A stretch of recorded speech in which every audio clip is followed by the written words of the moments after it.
Thank you for visiting our channel. Only rent out a property in Malta once you have watched this video.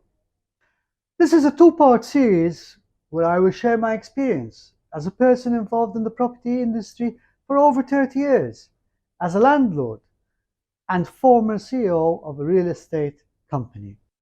In this video, I will tell you all about your rights as a tenant, when you can terminate a contract, what happens when repairs are needed, who should pay for them, and your rights regarding utility payments.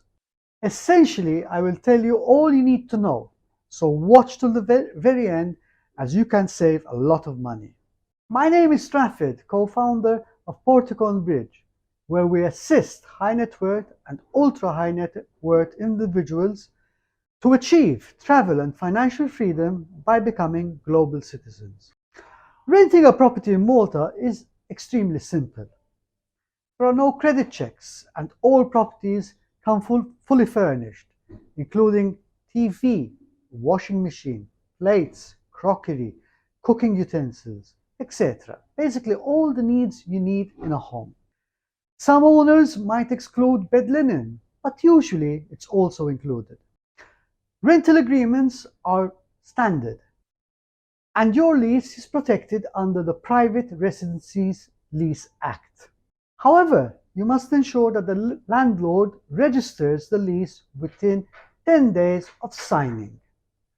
On the other hand, there are several things you need to be aware of. All contracts must include 7 points, otherwise they will be deemed invalid, leaving you with no legal protection. The first one is an obvious one. You have to put down your details and those of the landlord. Next, the list of number of occupants to make sure everything is understood and clear with the landlord. No need to include their names, just the number will do. Essentially, to do this, you will save a lot of money when it comes to water and electricity bills, which I will explain later. The second very important point, which is naturally the address of the property being leased. The third point, the agreed use of the tenement being let, always include residential.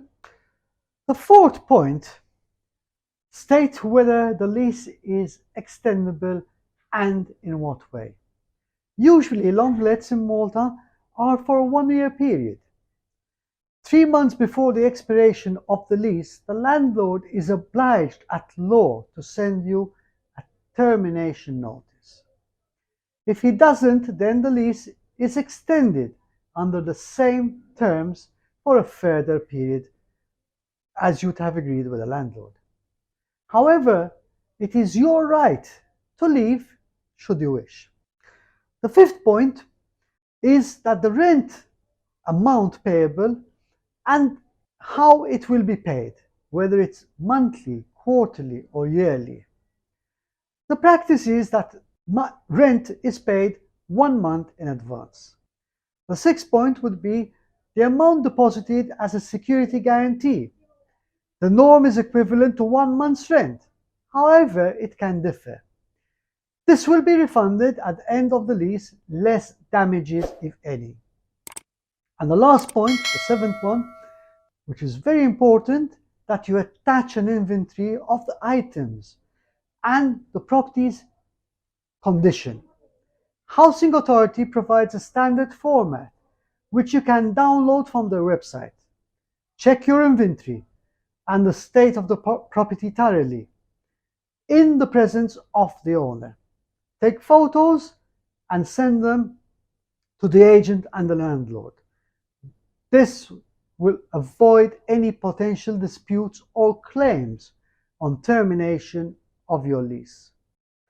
A crucial point to be aware of is that rent increases cannot exceed the annual variation in the property price index published by the National Office of Statistics and is capped at a maximum of 5% per year. Also, the rent cannot be increased during the rental term. but only on extensions. Now, some points that you need to abide by as a tenant. For long let contracts, you cannot withdraw from the contract within the first 6 months. If you cancel within the first 6 months, the landlord has the legal right to retain the damage deposit, or security deposit as I called it earlier, and collect any other due amounts. After 6 months, you can withdraw freely with no consequences, on condition that you give the landlord 1 month's written notice.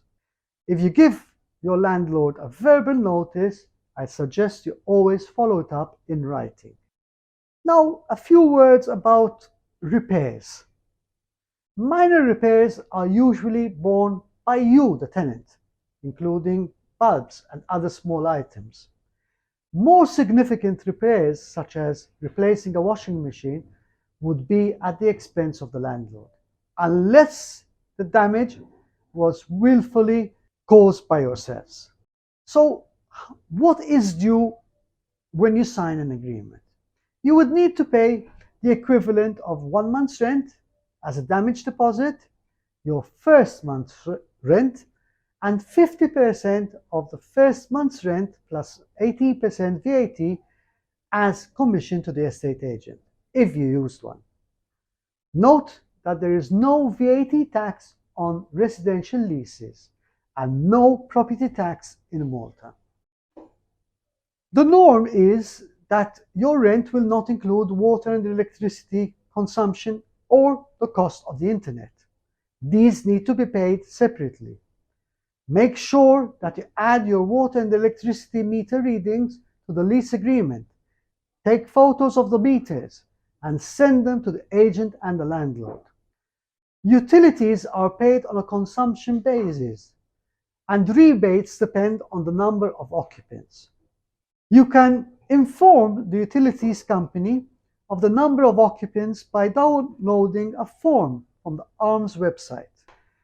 This is very important because you will have great saving on your water and electricity bills. Also, I suggest that you take your water and electricity readings on a monthly basis and send them to the landlord so he can send you a bill that he can generate on the ARMS website. Condominium payments. The norm is that the landlord pays for this. However, some landlords will ask for it to be paid separately, typically not included on luxury properties, and is always subject to negotiation. If you are asked to pay this, it's paid annually and it's extremely reasonable. It runs usually in the hundreds of euros.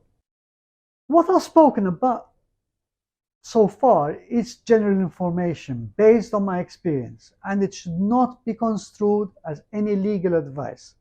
You should always consult your legal advisor for a more in-depth assessment to your situation. If you have questions about moving to amazing Malta, feel free to contact me, and as a Maltese, I will be more than happy to answer them. See you next time, and make it a great day.